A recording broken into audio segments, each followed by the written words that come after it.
오늘 우리가 나눌 은혜 말씀은 빌립보서 3장 20절 말씀입니다. 빌립보서 3장 20절 말씀 다 같이 봉독하시겠습니다.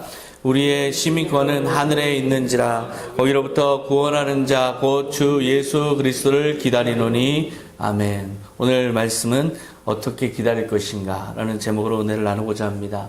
오늘은 마틴 루터가 1517년에 비텐베르크 성당 문 앞에 95개조 반박문을 그리고 다른 지 500주년 되는 그런 종교개혁 주일입니다. 500주년의 종교개혁을 맞이하는 한국교회의 그 분위기는 한편으로는 굉장히 기쁘고 기념하는 그런 분위기지만 한편으로는 굉장히 자성의 목소리가 높습니다.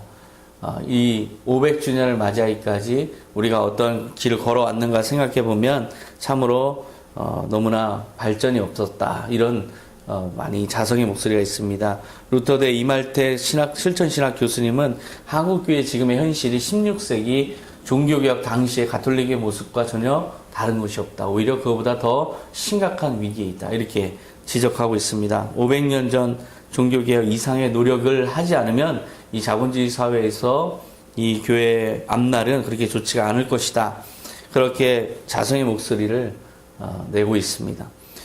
사실 이 종교개혁은 500년 전의 종교개혁은 가톨릭에 대한 개혁이었습니다. 가톨릭의 구교가 가진 너무나 많은 부조리와 부패, 이것을 개혁한 그런 것이 사실 종교개혁은 그때 이전에도 이미 그 전부터 항상 있었습니다. 서울신대 박명수 교수님은 루터가 종교개혁을 한 것은 자기 자신의 구원의 문제에 집중하는 과정에서 복음의 진리를 깨닫게 돼서 그 과정에서 시작된 것이다. 이렇게 말씀하고 있습니다. 우리가 구원받는 그 문제에 대해서 그것이 언제 시작돼서 언제 끝난다는 게 없습니다. 그리고 종교개혁은 계속해서 이루어지는 건데요. 한국교회 개혁도 하나님 앞에서 나 자신이 바로 설 때 내가 하나님 앞에서 바로 서 있는가 이거에 대한 답을 찾는 과정에서 종교개혁은 여전히 우리에게 진행 중이다. 이렇게 박명수 교수님께서 지적하십니다. 우리가 종교개혁의 현실을 오늘 저도 맞이해서 이것을 이제 말씀을 드려야 되는데 종교개혁의 가장 선구자라고 할 수 있는 분이 있습니다. 바로 사도 바울이에요. 사도 바울이 초대교회부터 종교개혁을 했어요. 초대교회 때부터 망가지는 교회의 모습을 보면서 종교개혁의 그 외침을 외쳤는데요. 부르짖었는데요. 바로 그 장면으로 돌아가서 과연 본질적으로 우리가 종교개혁을 한다면 어떻게 해야 되는가 그리고 무엇이 과제인가를 한번 우리가 깊게 생각해 볼 수 있습니다. 오늘 그 말씀이 빌립보서 3장 20절 말씀입니다. 빌립보서 3장 20절 말씀에 보면 우리의 시민권은 하늘에 있다. 거기서부터 우리를 구원하는 자 예수 그리스도를 기다린다. 우리가 예수 그리스도를 기다리는 삶인가 기다리지 않는 삶인가 바로 여기에서 우리가 지금 온전한 삶을 사는가 온전한 삶을 살지 않는가가 판가름 나는 거예요. 내가 예수 그리스도를 기다리는 사람인가 내가 예수 그리스도를 전혀 상관하지 않는 사람인가 아니면 예수 그리스도를 거부하는 사람인가 여기에 따라서 종교개혁의 모든 내용이 달라지는 겁니다. 여러분 예수님이 없는 현실은 지옥입니다. 우리는 예수님이 없는 현실 속에서 계속해서 지옥을 경험하면서 순간순간 믿음 없는 현실 속에서 고통받고 있어요. 예수님 없는 현실 속에서는 불안뿐이에요. 두려움뿐이에요. 막막하죠. 그리고 우리의 현실이 언제까지 이게 좋아질 거라는 어떤 보장도 없이 우리는 날마다 하루살이처럼 살아가죠. 이것은 지옥과 같은 인생입니다. 우리가 정말 종교개혁을 한다는 것은 바로 예수님의 현실 속으로 들어가는 것. 이것이 바로 진정한 종교개혁이라고 할 수 있습니다.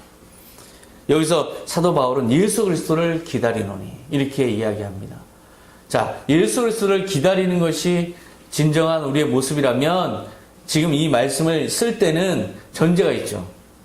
사람들이 예수 그리스도를 기다리지 않는 거예요. 예수 그리스도를 기다리는 그 삶의 모습이 점점 어디론가 사라진 거죠. 이것에 대해서 사도 바울은 지적하고 있는 겁니다. 여기서 기다리라는 것은 단순히 누가 오기를 기다리는 게 아니에요.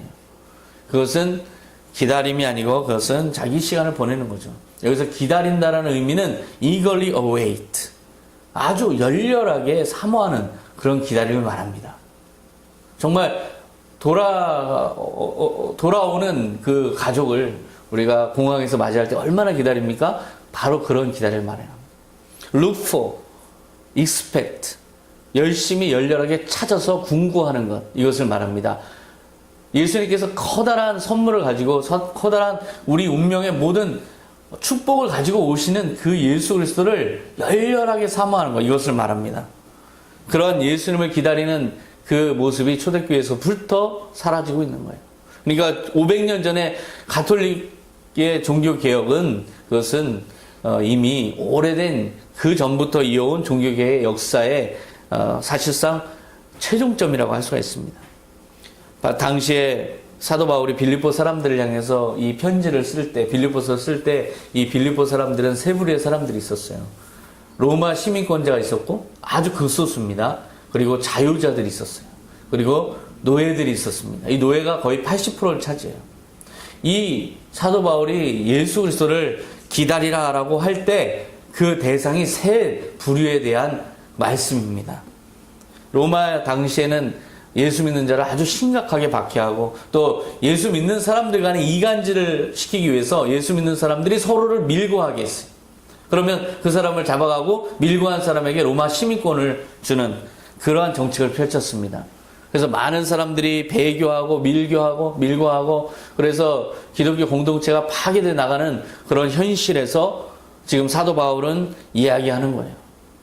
로마 시민권을 얻기 위해서 로마에 자발적으로 굴종하고 거기에 부역하고 그래서 황제를 숭배하는 그런 변절을 행하는 사람들, 그 사람들을 향해서 지금 사도 바울이 편지를 쓴 겁니다. 로마의 시민권을 획득했다고 자랑하면서 크리스찬 공동체를 파괴하는 그 일부의 사람들에게 우리의 시민권은 하늘에 있다, 이렇게 쓴 겁니다. 거기로부터 구원하는 자 예수 그리스도를 네가 기다리느냐. 빌립보서 3장 18절에는 그들에 대한 경고도 있습니다. 이제도 눈물을 흘리며 말하노니 여러 사람들이 그리스도의 십자가의 원수로 행하느니라. 그들의 마침은 멸망이요 그들의 신은 배요 그 영광은 그들의 부끄러움에 있고 땅의 일을 생각하는 자라. 땅의 일을 생각하는 자라. 이것이 바로 정의예요. 그 사람들을 향한 최종 심판을 요구하는 그런 말입니다. 예수님께서 베드로를 향해서 너가 사람의 일을 생각하는도다 했을 때 베드로가 사람의 일을, 즉 땅의 일을 생각했을 때 예수님은 베드로를 향해서 사탄아 물러가라 라고 했어요. 바로 땅의 일을 생각한다는 것은 십자가의 원수로 자기 자신이 돌아서는 걸 말합니다. 운명이 이 땅에 있다라고 생각하는 거죠. 배교하는 자들이 멸망하게 되는 이유가 무엇일까? 당시에 로마의 그 강력한 힘에 굴종하지 않으면 자기의 생명을 연장할 수가 없어요. 자기도 위험을 받을 수밖에 없어요. 그리고 절호의 기회예요. 로마에 부역하면 자기가 로마 시민권자가 될 수 있어요. 많은 사람들이 그 크리스찬 공동체를 박살내는 일에 동참했다는 겁니다. 사도 바울은 이 로마 시민권을 자랑하는 자들을 향해서 외치는 거예요. 우리의 시민권은 로마에 있지 않다. 우리의 시민권은 하늘에 있다. 예수 그리스도를 기다려라. 예수의 말씀을 기억하라. 누가복음 12장 4절 내가 내 친구 너희에게 말하노니 몸을 죽이고 그 후에는 능히 더 못하는 자들을 두려워하지 말고 죽인 후에 또한 지옥에 던져넣는 권세 있는 그를 두려워하라. 바로 두려워할 대상을 잘못 잡았다. 사도 바울은 지금 로마를 향해서 부역하기 원하는 많은 배교자들을 향해서 이야기하는 겁니다. 로마 당국을 두려워하지 말아라. 하나님을 두려워하라. 하나님을 두려워하는 사람이 어떻게 크리스찬 공동체를 파괴하는 일에 그렇게 앞장서느냐. 땅의 일을 생각하는 자라는 건 뭐냐면 이 땅이 천년 만년 갈 거라고 생각하지 말라는 거예요.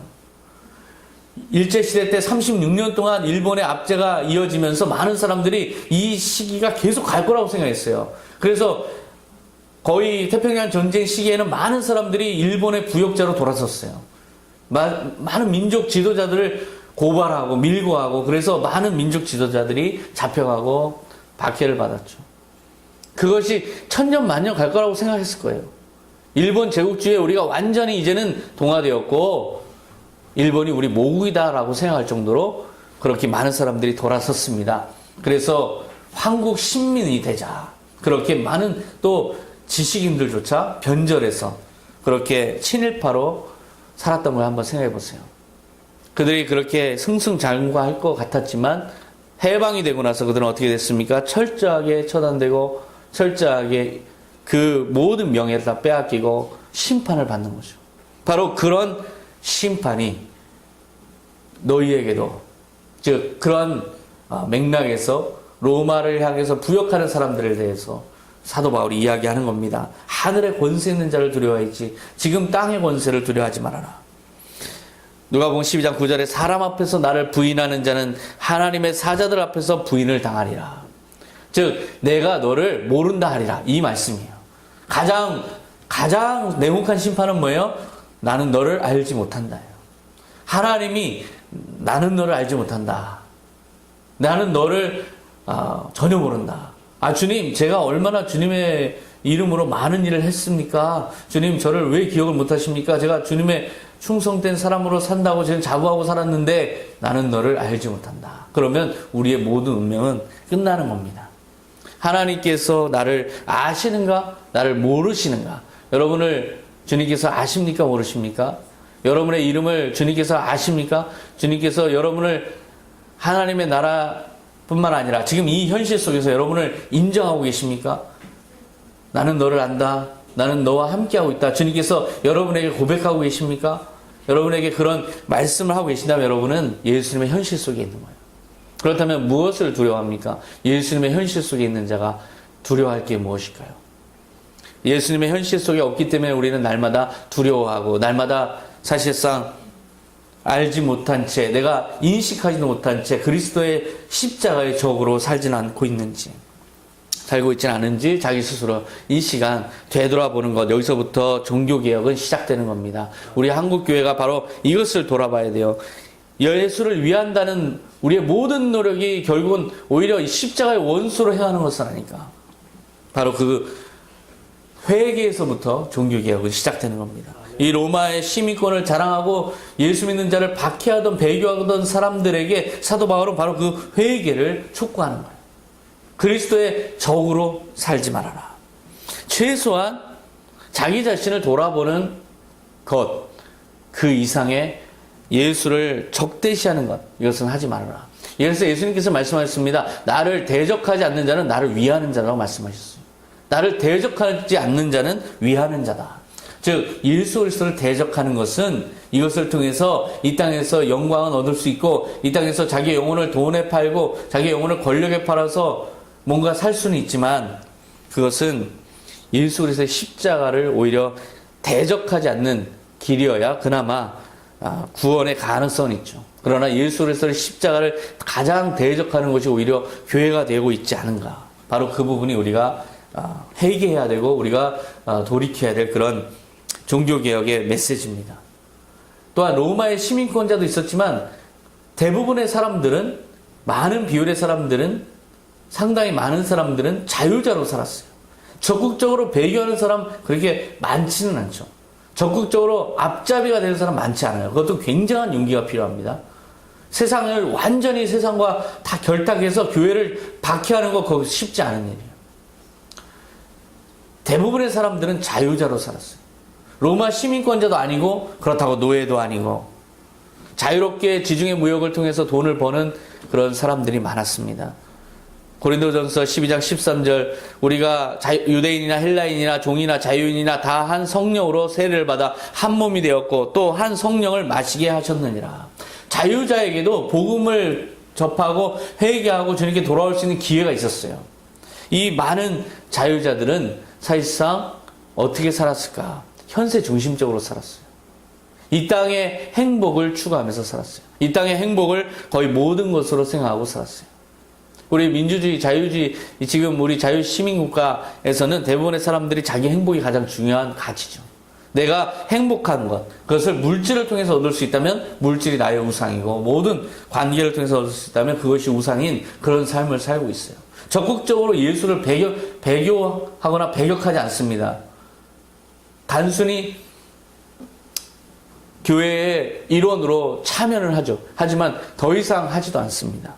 적그리스도 행위를 하지도 않고 배교하지도 않고 자기의 현실적 삶에 매몰되어 있는 사람들, 이 사람들이 바로 자유자였는데요. 자유자에게 사도 바울이 이야기하는 겁니다. 자유자에게 지금 그 어정쩡함, 예수님이 말씀하시는데 덥지도 않고 차갑지도 않은 그 태도, 그것을 버리고 열렬하게 하나님의 나라를 사모하라. 열렬하게 예수 그리스도를 사모하라. 그렇게 부르짖는 겁니다. 현대인들을 보면 대부분 이 자유자라고 할 수 있어요. 물질 중심적이죠. 현세 중심적이죠. 먹고 사는 일에 거의 다 모든 관심이 가 있는 우리의 모습이 바로 이 자유자의 모습이에요. 우리를 예수 믿는다고 누가 박해합니까? 예수를 안 믿는다고 뭐가 있습니까? 우리가 예수를 믿는 것에 대해서 어떠한 큰 부담이 없어요.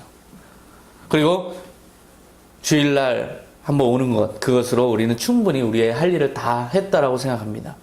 예수님이 사실상 만약에 예수님이 지금 오신다 하면 그것에 대해서 그렇게 달갑지도 않아요. 예수님이 오시든 말든 관심 없는 사람들이 바로 자유자였습니다. 자기들의 부가 계속되기를 바라고 이대로 그냥 영원히 갔으면 좋겠다라고 생각한 많은 자유자들을 향해서 사도 바울은 또한 외치는 겁니다. 하늘에 우리의 시민권은 하늘에 있다. 예수님의 재림을 기대하지 않는 너희의 모습을 이제는 개혁해야 된다. 바로 그렇게 메시지를 던진 겁니다. 베드로전서 2장 11절에 보면 사랑하는 자들아 거류민과 나그네 같은 너희를 권하노니 영혼을 거슬러 싸우는 육체의 정욕을 제어하라. 바로 이 말씀 한 절에 자유자에 대한 모든 메시지가 다 담겨 있어요. 사실상 종교개혁의 대상자들이 누구일까요? 바로 이 자유자들이에요. 로마 시민권을 얻기 위해서 철저하게 배교하는 사람들은 이미 그 사람들은 심판받은 사람들이에요. 그러나 자유자들은 진정 자기가 예수를 위한다라고 생각하지만 사실 삶에서는 이 땅의 육체의 정욕에 얽매여 있는 사람들, 이 사람들을 향해서 베드로전서에서는 이렇게 우리의 정의를 다시 내립니다. 우리는 거류민이다. 우리는 나그네다. 이 땅에서 천년만년 살 수가 없다. 이것은 이 사실 자체가 진리예요. 이 땅에서 천년만년 살 수가 없다는 것 자체가 우리의 현실이에요. 우리의 진리예요. 우리의 모든 판단을 여기에 두어야 되는 겁니다. 우리가 이 땅의 나그네구나. 이 땅의 거류민이구나. 그렇기 때문에 이 땅에 너무 집착하는 영혼을 거스르는 모든 정욕을 제어하라. 바로 이것이 종교개혁의 본질적 메시지입니다. 사도 바울 때부터 가톨릭 때도 지금도 모든 종교개혁의 메시지는 딱 하나예요. 왜냐하면 이 땅의 소망을 버리라는 거죠. 하나님의 나라를 추구하라는 거예요. 이것이 모든 시대의 종교개혁의 메시지입니다. 종교개혁의 500년 지난 오늘날의 메시지도 바로 여기에 있어요. 이 땅의 삶은 나그네라는 걸 잊지 말아라. 우리가 돌아갈 날이 점점 다가오고 있어요. 바로 예수님 만날 날이 다가오고 있어요. 우리가 예수님을 만날 날이 있다는 걸 꼭 기억을 해야 됩니다. 이것이 우리의 본향이죠. 이것이 우리의 본향이에요. 예수님을 만나는 그 순간, 이것이 바로 본향을 가는 바로 그 사건입니다. 히브리서 11장 16절에 그들이 이제는 더 나은 본향을 사모하니 곧 하늘에 있는 것이라.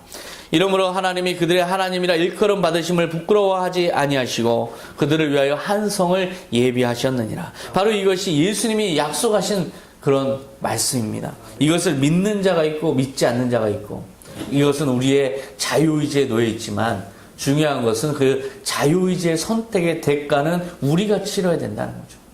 모든 선택의 책임은 우리에게 있어요.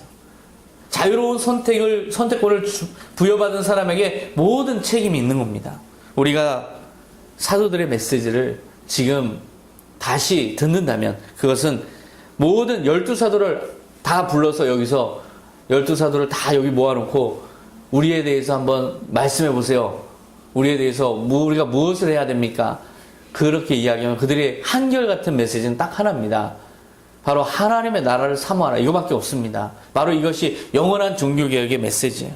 하나님의 나라를 열망하고 예수 그리스도를 열망하는 태도, 이것이 바로 진정한 종교개혁이에요. 그러나 그 종교개혁은 어디서 이루어질까요? 하나님의 나라에 가서 완성되는 게 아니에요. 우리가 예수 그리스도를 지금 이 순간에 인정을 하면, 예수님을 나의 현실로 받아들이면 여기에 바로 하나님의 나라가 임하는 것이고 여기에서 바로 종교개혁이 일어나는 거예요.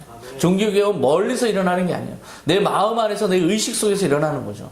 내가 지금 예수님 없는 현실을 사느라고 바쁘고 너무나 거기에 매몰된 삶을 살다가 예수님 있는 현실로 들어가면 그것이 바로 종교개혁이에요. 육체의 정욕을 자동적으로 제어하게 돼 있어요. 예수님의 현실 속으로 우리가 들어가면 예수님은 나를 어떻게 보실까? 예수님은 이 상황을 어떻게 보실까? 예수님은 나를 어떻게 판단하실까? 예수님은 이 일을 어떻게 하길 원하실까? 바로 예수님의 생각 속으로 들어가는 거죠. 바로 이것이 여러분이 완성해야 될 여러분의 종교개혁입니다. 여러분의 종교개혁이 항상 과제로 주어져 있어요. 500년의 과제가 아니고 지금 이 순간의 과제고 영원한 과제입니다. 바로 내 안에서 열심을 회복하자. 내 안에서 예수를 향한 열망을 회복하자. 내가 예수님의 현실 속에 살고 있다는 이 인식으로 바꾸자. 바로 이것이 일어나는 그날 종교개혁은 완성되는 거예요. 지금 500년이 지났는데도 종교개혁은 아직도 멀었다. 이렇게 이야기하고 있는 현실이 너무나 답답합니다. 너무나 당황스럽습니다.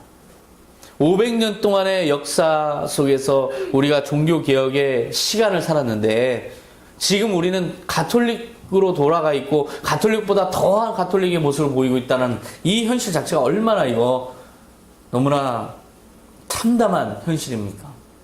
그 이유는 딱 하나예요. 여러분들이, 우리 모든 크리스찬들이 예수님의 현실 속에 들어가지 않았기 때문에 그래요. 예수님과 함께 사는 현실 속으로 들어가지 않았기 때문에 그래요. 지금 예수님은 우리의 너무나 가까이서 우리의 호흡 속에서 계신데 우리가 이것을 인식하지 못하기 때문에 종교개혁은 일어나지 않는 겁니다. 우리가 예수님을 인식하면 그때부터 우리는 선한 청지기로 살아갈 수밖에 없어요. 주님, 제가 무익한 종입니다. 저는 무엇을 해야 합니까? 주님, 제가 어떻게 주님께 영광을 돌려야 됩니까? 주님은 이 현실 속에서 현실을 지배하고 계시고 우리의 삶을 이끌어 가시고 지금 모든 섭리하고 계시는데 이 모든 현실의 주인이신데 저는 주님을 어떻게 영광을 돌려야 됩니까? 우리의 삶의 태도가 바뀌는 것, 이것이 바로 종교개혁이에요. 이것이 바로 선한 청지기의 모습이죠.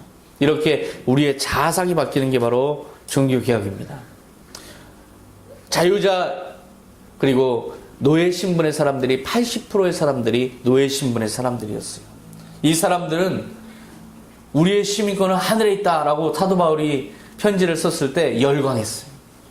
바로 그렇습니다. 우리의 현실은 하나님의 나라입니다. 이 땅이 아닙니다. 이 현실은 아무 쓸모도 없는 완전히 자기들에게는 고통스러운 현실입니다. 나는 이 현실에 아무런 소망이 없습니다. 노예 신분 사람들은 열광했어요. 주님, 어서 오시옵소서, 당장 오시옵소서, 지금 이 순간에 오시옵소서, 무조건 오시옵소서. 바로 노예 신분의 사람들의 소망은 지금 당장 예수님이 오시는 겁니다. 열렬하게 예수님을 구한 사람들이 바로 노예 신분의 사람들이었어요. 이들은 언뜻 보면 맞는 것 같아요. 언뜻 보면 이들은 완전히 예수 그리스도의 현실을 사는 것 같아요. 하지만 이들의 현실 속에는 예수님이 사실상 계시지 않습니다. 맹목적으로 미래만 소망하는 그 속에는 역설적이지만 예수님은 계시지 않습니다. 많은 이단에서 그러죠. 이제 지금 종말이다. 그러니까 모든 것을 다 자기네들에게 투신해서 완전하게 여기서 종말을 준비하자. 이렇게 대부분 이야기합니다. 그것은 역설적이지만 거기에는 주님이 계시지 않습니다.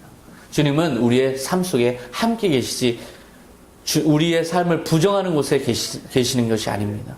역설적에도 주님은 우리와 동행하는 이 삶을 좋아하시고 이 삶 속에서 우리와 함께 하시는 걸 좋아하시고 이것을 통해서 주님의 영광을 이루시고 우리의 상급을 이루기를 원하십니다. 마태복음 28장 20절에 내가 너희에게 분부한 모든 것을 가르쳐 지키게 하라. 볼지어다 내가 세상 끝날까지 너희와 항상 함께 있으리라 하시니라. 세상 끝날까지 항상 함께 계시다고 했지 이 현실을 완전히 부정하라고 하신 것이 아니에요. 이 노예자들은 이 현실이 완전히 싫습니다. 이 현실은 완전히 예수님이 없는 현실이고 예수님이 전혀 개입하지 않는 악의 현실이라고 생각하는 그런 모순이 있어요. 이것이 왜 악의 현실입니까? 예수님께서 함께 하시는 현실이고 예수님과 함께 영광을 이뤄가는 현실이죠. 삶의 치열한 현장 속에 바로 예수님이 거기에서 우리와 함께 계시라는 이 경험을 절대로 하지 못하는 사람들, 이 사람들이 바로 노예 신분의 사람들입니다.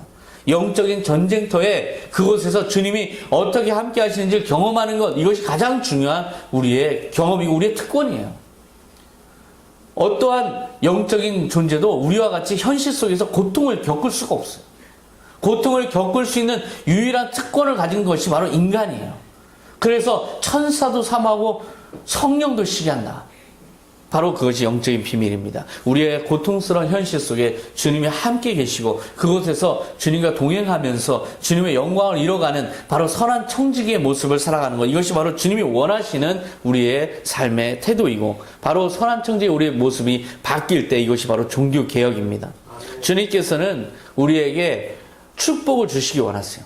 우리의 행한 일로 우리의 행한 그 충성으로 거기에 대한 보상을 주기 원하세요. 그렇기 때문에 우리가 결산할 게 있는가 이걸 항상 봐야 됩니다. 노예 신분의 사람들에게 만약에 예수님께서 내가 너에게 결산할 게 있느냐라고 한다면 그들은 침묵할 겁니다.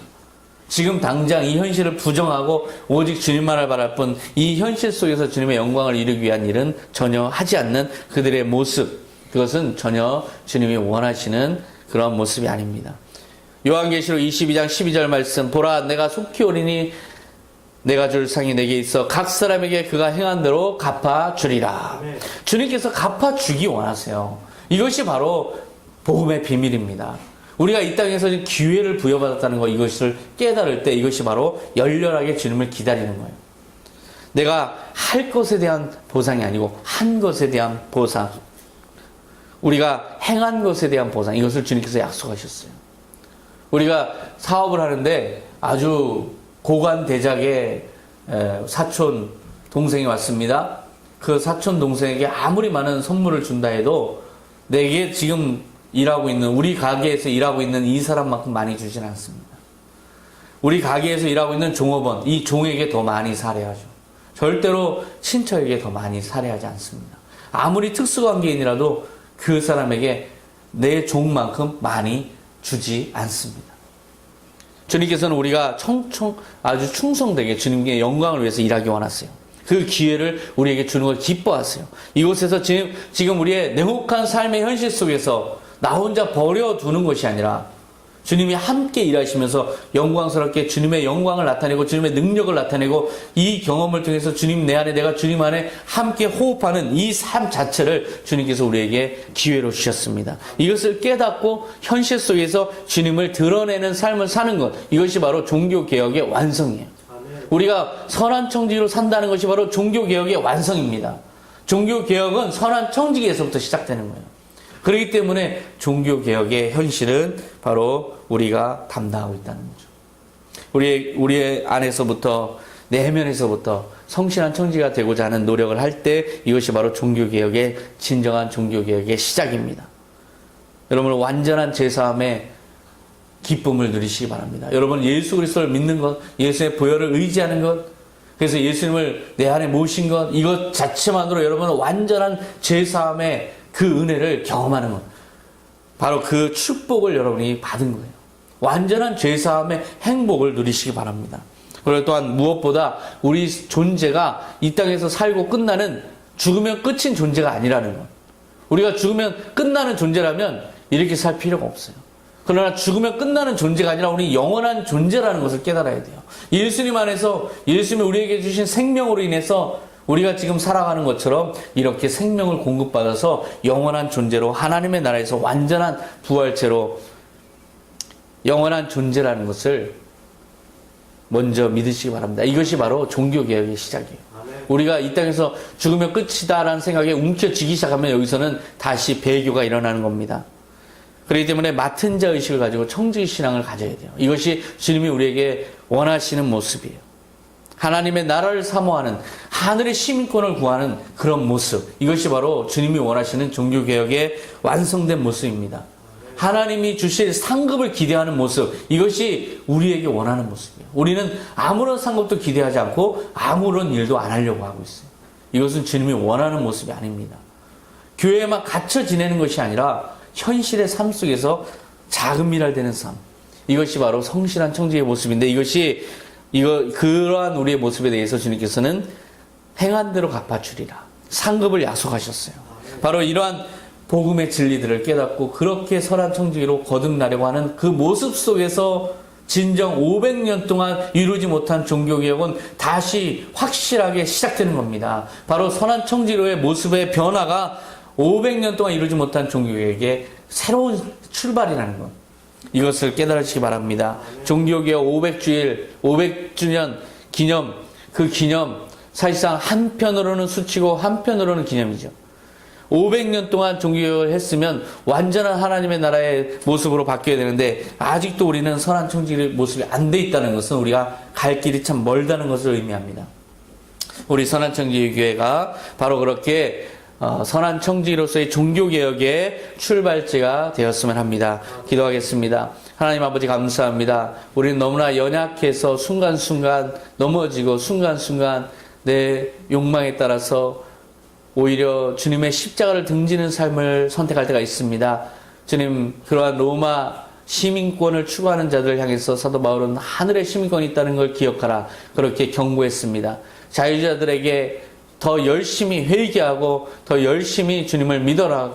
주님을 추구하는 삶을 살아라. 경고했습니다.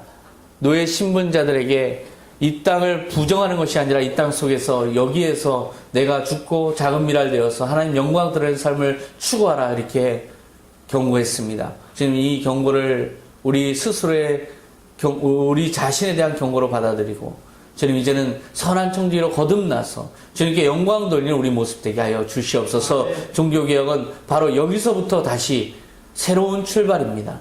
주님, 그것은 우리의 의식이 선한 청지기로 변화되는 순간 완성되기 때문에 그렇게 오래 걸리지도 않고 그렇게 쉽게 완성되지도 않습니다.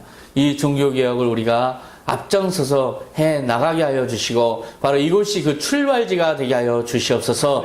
감사드리며 예수님의 이름으로 기도하옵나이다. 아멘.